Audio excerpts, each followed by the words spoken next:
ఇలాంటి కొన్ని fake relations వల్ల ఫ్యామిలీ కూడా చాలా ఫేస్ చేస్తున్నారు. ఎందుకంటే ఒక తల్లి ఒక ఆడపిల్లని కోల్పోతుంది, అదే తల్లిదండ్రులు ఒక అబ్బాయిని కూడా కోల్పోతారు.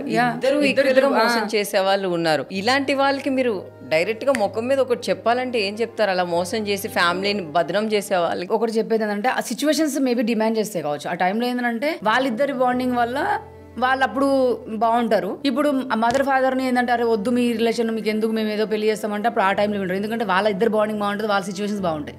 వన్స్ వాళ్ళు కలిసి ఉన్నాం అనుకో వాళ్ళ బాండింగ్ బాగుండకుండా విడిపోయి వాళ్ళిద్దరిని ఏదైతే ఫ్యామిలీస్ ఇంటర్ అవుతారో వాళ్ళని బాధ పెడుతుంటారు. సో నేనేమంటా అంటే అలా ఉన్నప్పుడు విడగొట్టకండి, కలపండి, కలిపి కూర్చోబెట్టి మాట్లాడి సెటరేట్ చేసి మళ్ళీ ఒక బ్యూటిఫుల్ లైఫ్. ఇప్పుడు అన్ని రోజులు కలిసి ఉన్న వాళ్ళు ఈ జీవితంతో కలిసి ఉంటారు, అది పెద్ద విషయం కాదు. ఒకసారి మనకి ఏదో చిన్న ఇప్పుడు దెబ్బ తగిలింది, దాన్ని ఏదో డాక్టర్ దగ్గరికి వెళ్ళి దాన్ని మానిపించుకుంటాం, కానీ తగిలింది కదా అని వదిలేసి కానీ నువ్వు ఏమైనా చేసుకొని వదిలేంగా. సో దీన్ని కూడా కొంచెం అలాగే మనం నీట్ గా ఏమైనా పెద్దలే వచ్చి ఏమైనా హ్యాండిల్ చేసి వాళ్ళిద్దరిని సెటరేట్ చేస్తే బాగుంటది. విడిపోండి అంటే మళ్ళీ అది పెద్ద అది ఒక పెద్ద ఇది. సో పెద్దవాళ్ళు అట్లా ఉండకూడదు, అలానే చిన్న వాళ్ళు కూడా అర్థం చేసుకోవాలంటే. ఇప్పుడు జనరేషన్ అసలు బేసిక్ గా చెప్పాలంటే చాలా ఓవర్ ఫాస్ట్ ఉన్నారు, టూ మచ్ ఫాస్ట్.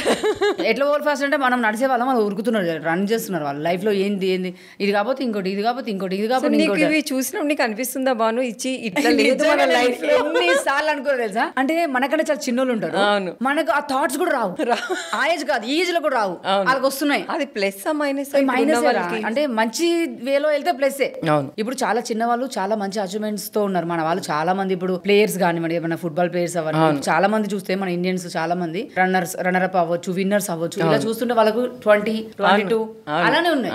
అలా వెళ్తే మనం 22లో ఏం సాధించలేదురా భయ్, వీడు డైరెక్ట్ విన్నరు, వరల్డ్ కప్ ఎత్తుతున్నాడు మొన్న 14 years. సో అలా అప్రిషియేషన్ అంటే అరే చూస్తే చాలా ప్రౌడ్ ఫీలింగ్ వస్తుంది అలాంటి చూస్తుంటే. అట్ ద సేమ్ టైం ఎంత ఉందో చెడు కూడా అంతే ఉంది.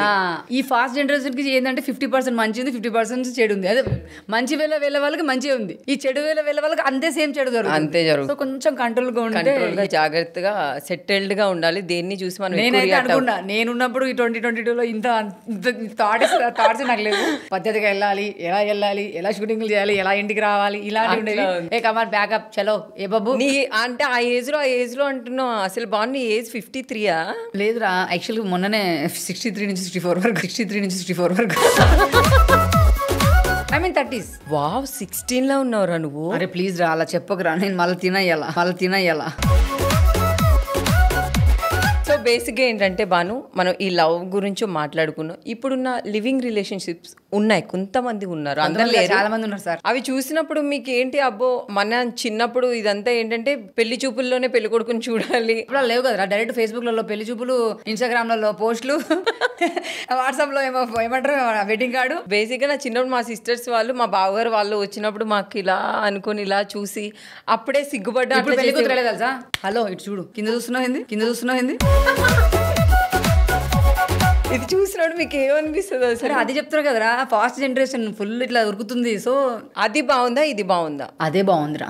ఎందుకు అంటే ఒక అమ్మాయి అంటే ఒక అమ్మాయి పద్ధతిగా కూర్చొని పెళ్లి చూపుల్లో కూర్చొని మాట్లాడి సిగ్గుపడుతూ అది ఒక కిక్, అదొక కిక్. ఇలా ఇప్పుడు హలో ఏంటి చూడట్లే, చూడు ముందే తెలిసిపోతే పెళ్ళాక ఇంకేం తెలుసుకుంటారు, అదేగా కొంచెం ఉండాలా ఆ కిక్. సో నీకైతే అదే, నాకైతే అదే ఇష్టం. ఇప్పుడున్న జనరేషన్ కొంచెం నచ్చుతుంది కానీ మరి ఇంత ఓవర్ ఫాస్ట్ వద్దంట. అవును, బేసిక్గా ముసలి వాళ్ళకి ఇప్పుడు ఉన్న వాళ్ళు నచ్చరు. నువ్వే చెప్పాలి 30s. అంటే ఎప్పుడైనా జనరేషన్ వెళ్తున్నా కొద్దీ ఎవరి జనరేషన్ వాళ్ళకి నచ్చుతుంది. నేను 90 కిట్ కాబట్టి నాకు ఆ జనరేషన్ ఎందుకు నచ్చుతుంది అంటే అప్పుడు ప్రేమలు నిజం చెప్పు 90s లో మనం కూర్చొని మాట్లాడుకోవడం, ఫోన్స్ పెద్ద ఎక్కువ లేవు అసలు, లేవు కదా. కూర్చొని హ్యాపీగా అందరం భోజనాలు చేయడము, మాట్లాడము, సంక్రాంతి అయితే ఇళ్ళకి వెళ్ళడము, కూర్చోవడం, ఫెస్టివల్స్ చేసుకోవడం. ఇప్పుడు సంక్రాంతి అంటే ఏ వీడియో తీయాలి, ఏ రీల్ తీయాలి, ఎక్కడ అప్పాలు ఉన్నాయి, ఎక్కడ పొయ్యిలు, అంటే అవి కూడా ఒక ఫ్యాషన్, అది కూడా చేస్తున్నారు. సో అప్పుడు వీడియోస్ కోసం చేసేవాళ్ళం కాదు, మనం పిండి వంటల కోసం పోయే వాళ్ళము. అమ్మ, తాతయ్య, అమ్మమ్మ, నానమ్మ, మన అమ్మ, మన డాడీ, మన మామలు, అత్తలు అందరితో కూర్చొని భోజనాలు చేయడం, ఇవన్నీ ఉంటాయి. అవి మనం అప్పుడు ఫోటోస్ తీసుకోవడం, అవి మెమోరీస్ కి ఏమైనా తీసుకుంటే 2-3 ఫోటోస్ తీసుకునేటోళ్ళం తప్ప ఇదే పనిగా ఫోటోస్ తీసుకొని పెట్టుకోవడం లాంటి ఒకటే ఫోన్ ఉండేది కదా. సో అలా ఉండేది. సో అప్పుడు ఆ జనరేషన్ నాకు నచ్చింది. ఈ జనరేషన్ నచ్చలేదని కాదు, ఆ జనరేషన్ ఈ జనరేషన్ కంటే ఎక్కువ నచ్చింది.